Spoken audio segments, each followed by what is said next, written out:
Good afternoon, everyone, and welcome to Layer by Layer, the show about 3D printing and our place inside of the industry. Today, we're going to be talking about the Cybertruck rusting, the critical Achilles heel to everything that Tesla is doing, as well as Carbon 3D launching a new automated system, and what we're doing with Glut Filament. All that and more coming up, but first, let's have a word from our sponsor. This video is sponsored by Audible. If you love books but can't find the time to read, Audible is your go-to solution. With thousands of audiobooks and podcasts, you can listen to your favorite stories anywhere, anytime.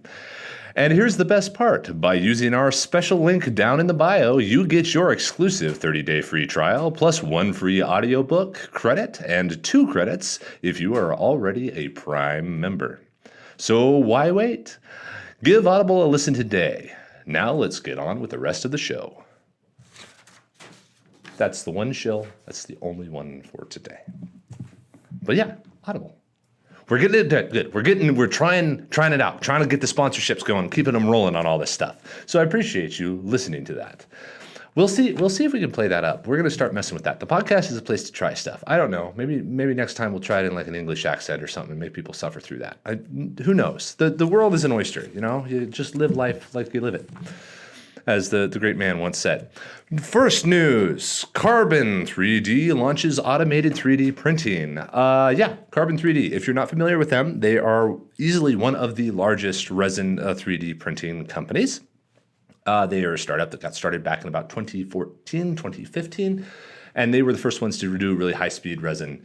With their resin process that didn't require a curing of individual layers, they were able to move continuously.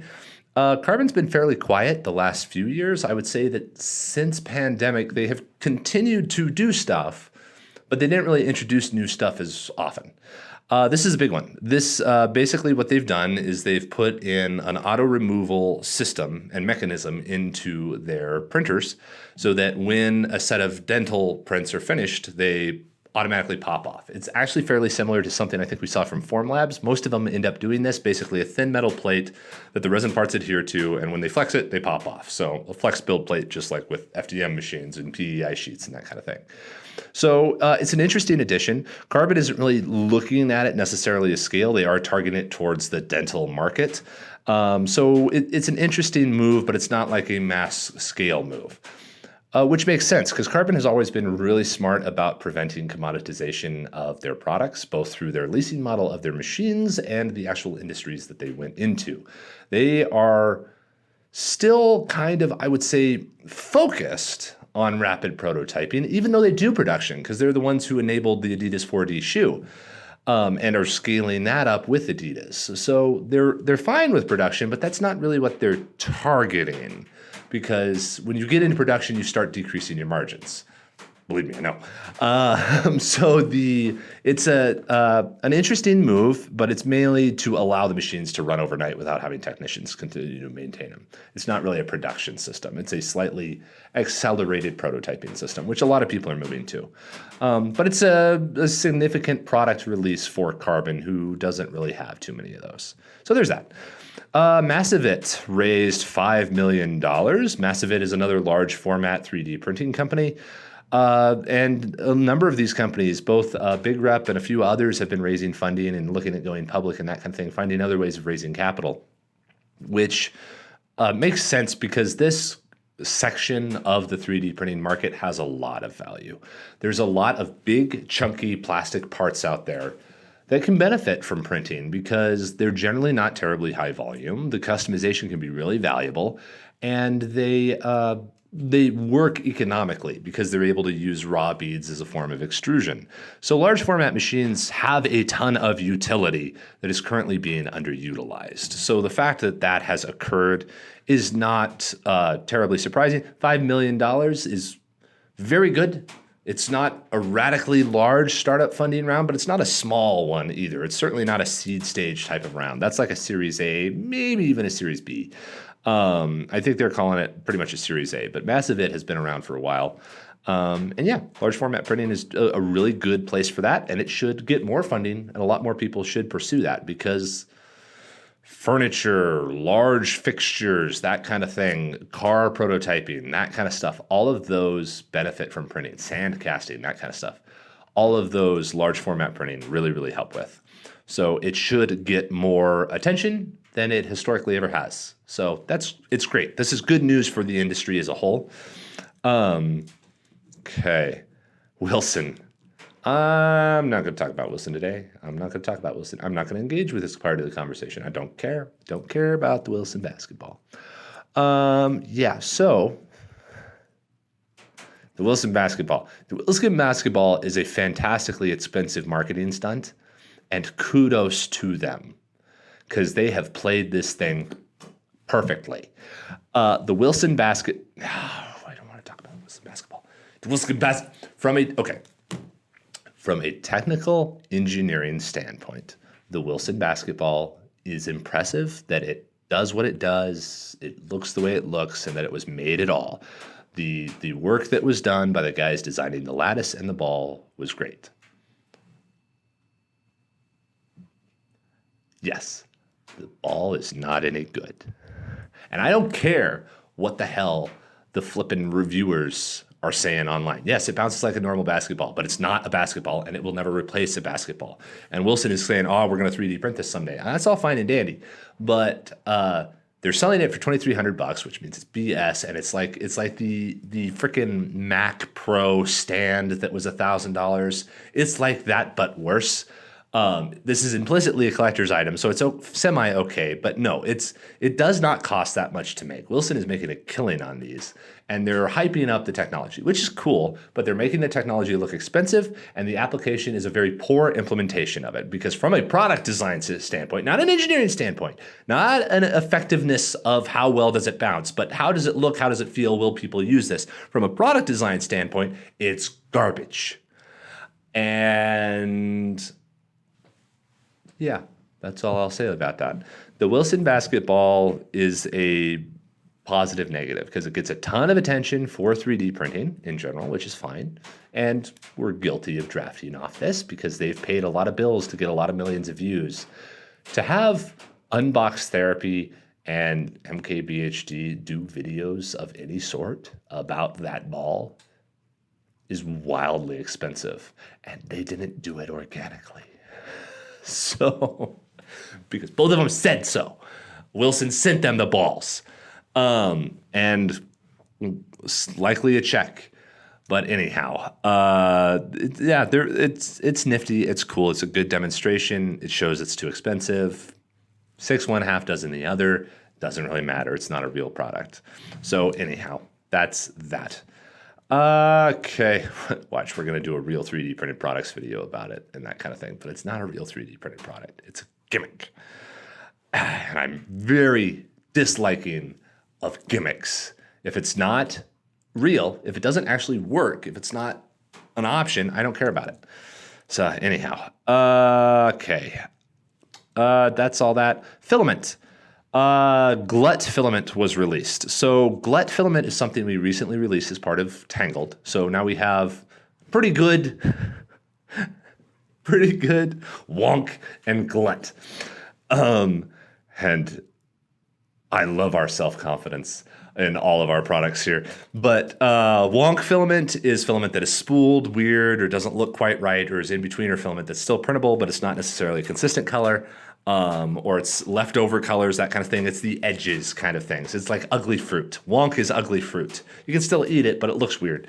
Glut is leftover filament. So within our processes as a large-scale 3D print farm, we acquire material from other suppliers all the time. And the amount that we acquire varies. We might have the production run more efficiently than anticipated, and we have stuff left over, or we over-order, or there was a deal, or a deal fell through, and we are left holding the bag for a whole bunch of filament. All kinds of things can happen. The way we get around are getting around this is with Glut. And Glut is an opportunity for you guys to basically get discounted filament because we messed up somewhere in our operations and we have this leftover filament that we have to liquidate. Otherwise, it's sitting on our floor and we can't really use it. So it ends up being very discounted filament, generally from brands that you probably recognize. I think actually right now on the website we have some from 3D Fuel, which is was an off color from what we were using on the project. So Glut is available there. You get discounted filament from other brands because we don't care. Tangled is about efficiency of filament production. So promotion of other brands is not really one of the competitive advantages we're looking for. Like, we're never going to mention their name. No, we'll talk about them. And yeah, we use their filament because they had the color that nobody else had. That not necessarily an endorsement of their filament. It's just like, yeah, we had it. The client was using it before. We're using it now, whatever it happens to be. So Glut filament is leftover filament from those other manufacturers on 1 kg spools. So that's still available. As far as filament production for us and the 4 kg spools and that kind of stuff that are remaining to be shipped, we're not able to readily access a part or piece that was able to fix the machine through normal channels, like looking on eBay and other parts suppliers and that kind of stuff more locally. At least not in a way that was like reasonable. We could have gotten custom built by one company, but it's like, guys, Tangled operates on thin margins in order to keep the cost low and keep on driving it lower. So we can't just radically go chase down a spare part to get it out the door. We would rather refund the order than lose money on the whole project. But anyhow, we've got the new parts ordered. They are ordered. They were shipped this week, actually, or earlier this week, a few days ago, and are in transit to us. But the thing that killed us was the Chinese New Year, because the extruder that is committed to Tangled is a Chinese machine. So we reached out to one of those manufacturers, got the parts built, and they're in transit to us now. So about-ish, optimistically, like 2 weeks to get it up and running again, if those parts all show up on time and aren't delayed or lost in shipping and that kind of thing. Good news on that, though. Throughout this whole process, and from your guys' reaction to this whole thing and everything else, we have put away side budget to acquire another extruder committed solely to Tangled. So this will give us a few extruders that are both making our own filament internally and some redundancy inside of the Tangled project. Because the dual extruders will let us scale up even more, let us get into PET-G more quickly, which will reduce the cost more as well.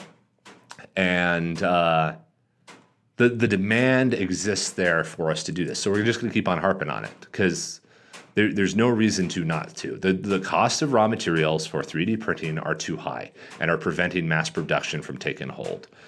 To be fair, I had a conversation with one of our suppliers a couple weeks ago talking about filament. And he made the point and reiterated the point that the 3D printing market is exceptionally small in the context of plastics manufacturing. Like, it's great that everybody wants to recycle their spools and all that kind of thing, but the amount of plastic waste generated by filament is not even a decimal point section of overall plastic production in the world or country or anything else. It's filament and the associated byproducts of it are so small that they are observed by the greater plastic industry as a hobby sort of business. So since we are so small, filament manufacturers can't really command commodity pricing.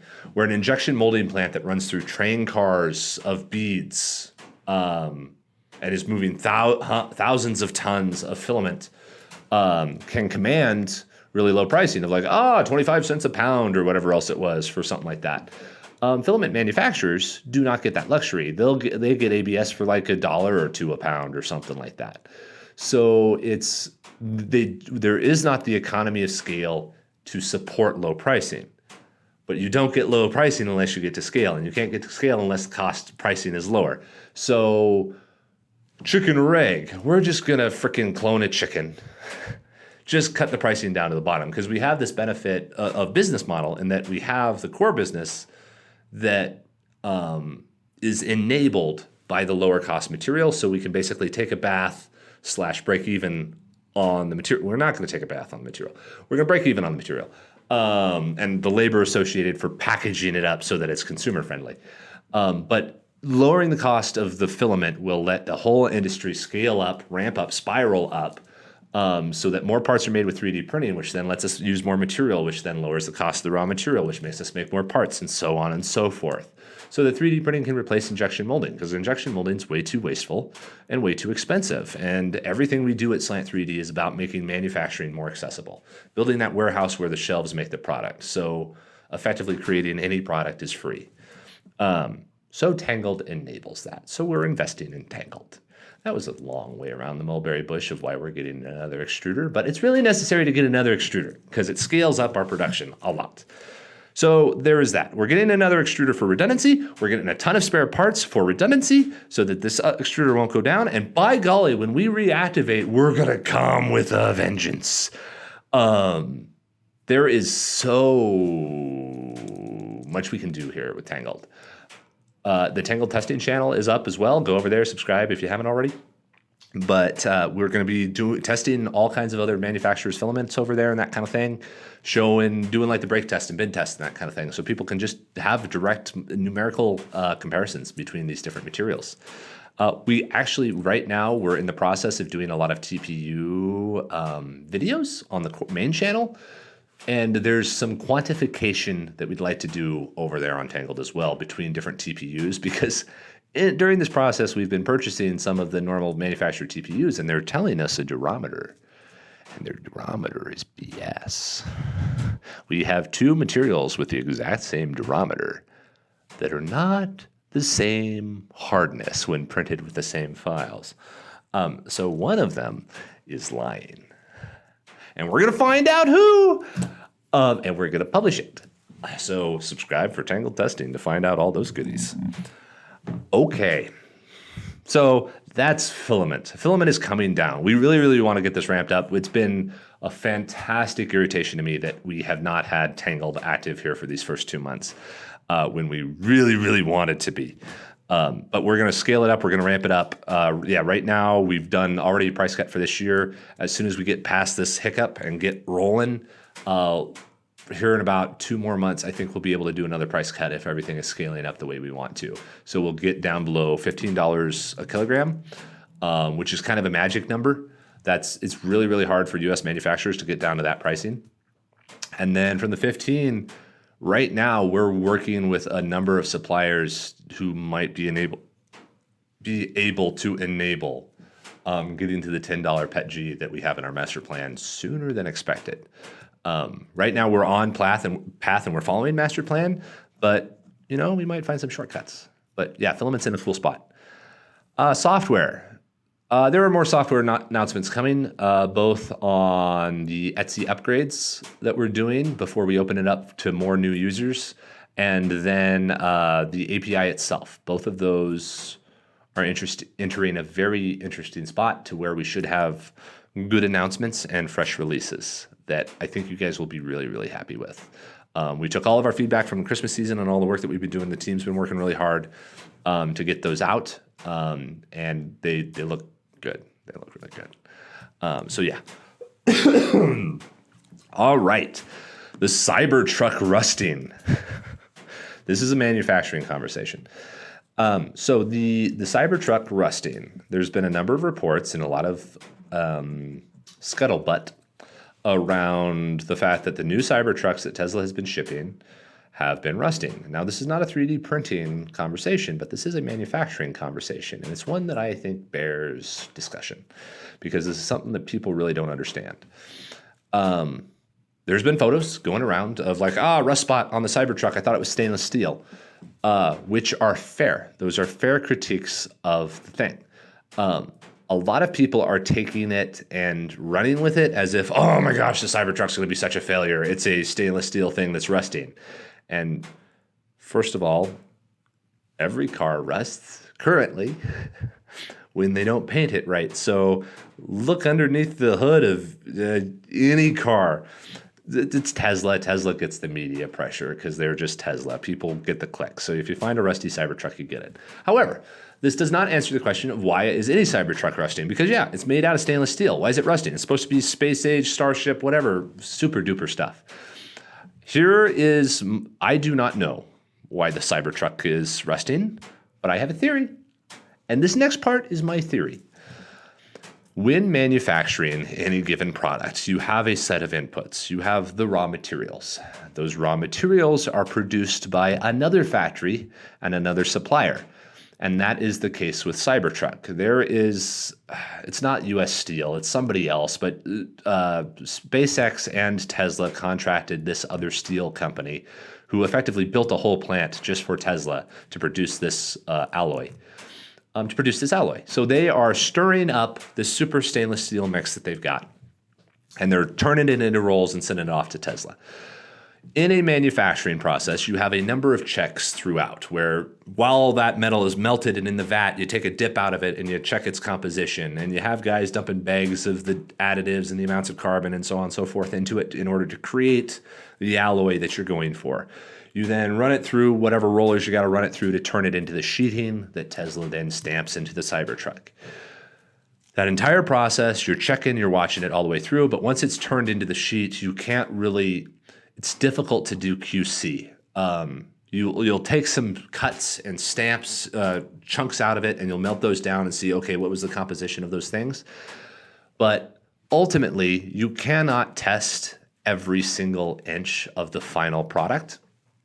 You cannot test every single output of every single product, especially when you're making something as mundane as steel. It's a raw material. You're going to get as close as you can to perfect, but it's not going to be perfect. It's impossible for humanity and manufacturing to hit perfect because somebody will spit in the dough I shouldn't use that analogy. Something will get in the vat of metal that day and contaminate it. And you will have some localized area of contamination or lack of mixture to where it's not like true stainless steel. Like you'll have a lower carbon content and it'll fall into like just standard, just normal steel and iron and that kind of thing. So as they're rolling out these miles and miles of steel, there's going to be localized areas of impure product, which is then put into the Cybertruck factory where they stamp it and turn it into a door. But since it is lower quality alloy, it rusts when it gets out there into the world. Which then what happens is as soon as Tesla sees that picture, they go ahead and call up their supplier and say, hey, you've been sending us crap. What are we going to do about this so that we don't make any more trucks that rust? And then the company goes back and says like, well, either you can deal with a few reviews of rusty trucks and replace it one truck out of 10,000, or we can test every sample, every inch of these things and bill you more for that material, which will cost way more than that one truck out of 10,000. So what do you want to deal with? What do you want to pay for, Tesla? Because that's the deal. Do you want a higher quality guaranteed product? If you're checking every inch, then it's expensive to check every inch and then to address it in every inch. Or do you want a certain level of reliability? And that works within your models of return rates, effectively. As far as anybody who thinks that this is like a consistent problem with Tesla and they built the Cybertruck and they're like, oh, it rusts, that's just BS because Tesla's not that dumb. If they were that dumb and they ship things that were rusting, Tesla is the one company that has proven that they go from garbage to really good product very quickly. So you can guarantee that this rusting problem is going to be fixed because it's Tesla.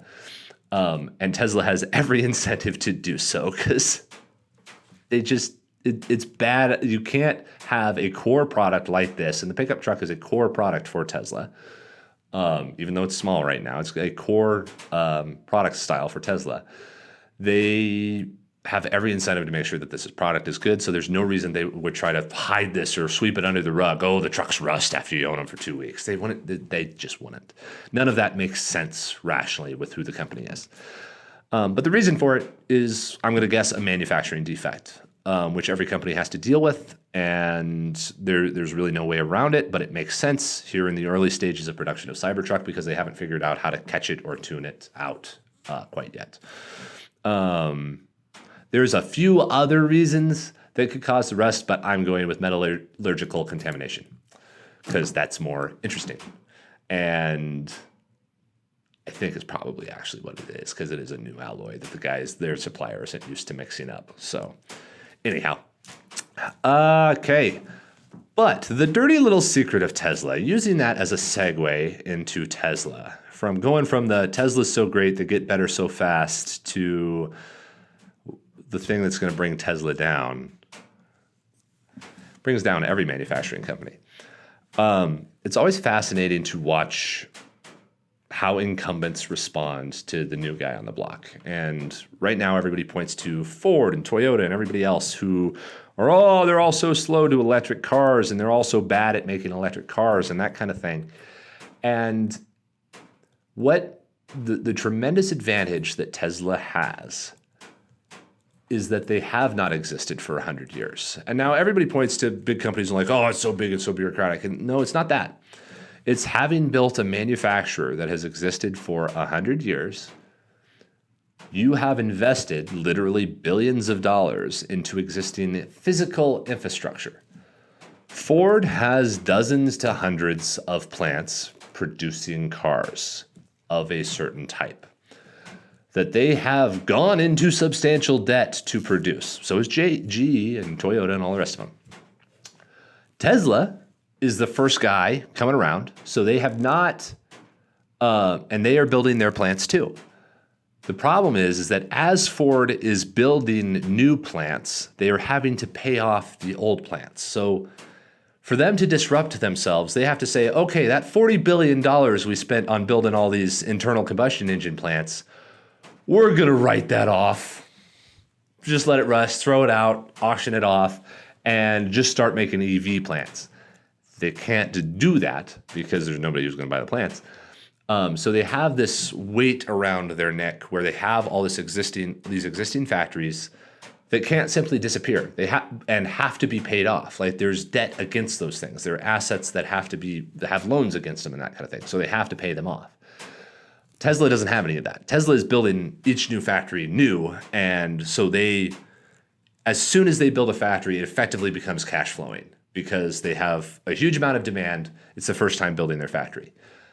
In 10 years, when the industry has moved forward and they're in a more competitive state, it's going to be interesting to see if Tesla is still cash flowing at a level where they can rebuild those plants in 10 years. Because a factory is a depreciating asset. That's what it is. It is something that is decreasing in value as soon as you build it. And Ford and all these other guys are trying to get their money's worth out of these depreciating assets before they have to go build more depreciating assets. They've been around so long that they have all this other stuff hanging around their neck that Tesla doesn't have, because Tesla's its first time in. They've had these factories for 5 years, and they're cranking out tons of cars and doing fine. Now, the reason Tesla might be different is that electric cars, and especially the ones that Tesla make, are architected in such a way to where the factories are very modifiable. A gigapress is able to just have a different die put into it. And yeah, that machine will wear out after a while, but it's going to be able to make a bunch of cars to where it'll pay itself off well. It's not a full retooling or a full rebuild of a stamping line or anything like that. Tesla just has much more efficient factories, so when they have to rebuild them, they're less expensive than car factories have been historically. The electric car itself enables this because there's just fewer parts, so the cost of building factories is less. So that's why Tesla was able to scale up as quickly as they did. They didn't have all the shenanigans of 700 pieces that go into an IC engine. But that being said, factories are still factories. And when everybody else is making electric cars with factories similar to Tesla, and everybody's now competing in that realm, you no longer have the margins, and you no longer have the competitive advantage of efficiencies. Now, to be fair, this applies to every industry, but it's very, very prevalent in manufacturing because a factory is a huge investment that takes a long time to pay off and is losing value every day. It's only useful for as long as it is producing parts, and every day it is used, it is worse at producing parts because something else breaks. Every factory is in a state of decay from day one because entropy. And this is kind of the dirty little secret of Tesla, in that they will keep on building factories, but after they've built 20 gigafactories around the country, Then they are going to have to start rebuilding the first factories they built. So rather than using the cash flow and profits to build the next factory, which helps them grow, they use their cash flow and profits to continue to exist, which means it gets harder to grow the longer you exist. By the way, this is also a very, very prevalent problem inside of 3D printing, and is the reason we didn't use third-party machines. A 3D printer depreciates almost to zero within about 18 to 24 months if you're buying them off the shelf from like a consumer product. Like a Mark III Prusa from 3 years ago is worth pretty much zero. I mean, if you've got them in your factory, that's fine. You keep the machines and you maintain them, but no one's going to buy a new one of those. They've been replaced by like Bamboo Labs machines and that kind of thing. And the Bamboo Labs will be replaced here in 24 months by the freaking next Bamboo Labs, and so on and so forth. Who knows what all. But 3D printers depreciate very quickly. This is why we built our own printers, so that we could architect them in such a way to where they did not depreciate to zero. But yeah, the building of a factory, maintaining it, and then rebuilding it at some point in the future when you are required to, is one of the most drastically inhibiting factors of manufacturing companies, unless you can maintain just insanely high margins, and most manufacturing companies don't have high margins. Tesla does currently because they're so efficient in making cars. But whether that will be maintained for a long period of time is unknown. But like with any company, you get in, you take all the money off the table you can while you're still relevant, and you try to maintain relevance as best you can. But there is entropy and rot. And all the while your factories are depreciating, your margins are generally also decreasing the longer a company exists, as the allure wears off and you get into a more competitive state. There's very few that have ever avoided that. But that's like the dirty little secret of Tesla. Tesla has all of this upside right now, and all of their software and everything else will make Tesla much more relevant than like a traditional manufacturer. But when everybody gets on Ford or somebody for not being innovative, you do have to understand the fact that they have a lot of physical investment that you can be like, oh, they should just tear it down and start again. And like, calm yourself down. It's really expensive to build those factories. And it's not as simple as tear it down and innovate and do better, because you're married to that horse. It's like Tesla right now, if a fusion car became practical tomorrow, Tesla could not tear down its electric car factories and rebuild again. They couldn't afford to do it. They don't have enough money around. So Tesla is in a position of instability right now. They're the leader in EVs, which everybody thinks is going to be the thing, and it's probably true and looks like it. But if they were to be disrupted, they're in the same position as Ford, where they have all of this infrastructure built around EVs. If they're wrong and somebody else comes along, they can't just drop it all and build a new version. It's way too expensive. It's just financially impractical. So yeah, that's the dirty little secret of most manufacturing companies, and especially Tesla, in that they have lots of upside for a certain period of time because they're building for the first time. But then when you get into replacement, it starts sucking all of your growth away from you, because you got bigger, but now your margins are decreasing just when you are not able to use those decreasing margins to build more stuff to get bigger. So it's a very vicious sort of reverse flywheel that is tough to fight against. And anybody who's starting a manufacturing business has to be aware of. You're buying a machine. It becomes worth less every day. And whether that machine is a factory or a drill press, the rules still apply. All right, guys, hopefully that covers it all. That's it for Layer by Layer this week. Thanks for stopping by and checking us out. Comment down below any other sort of topics that you'd like to see us cover here on the podcast around the industry or individual parts of the business or tech and that kind of thing. I'm happy to talk about them here. And yeah, that's it. Have a great day, everybody.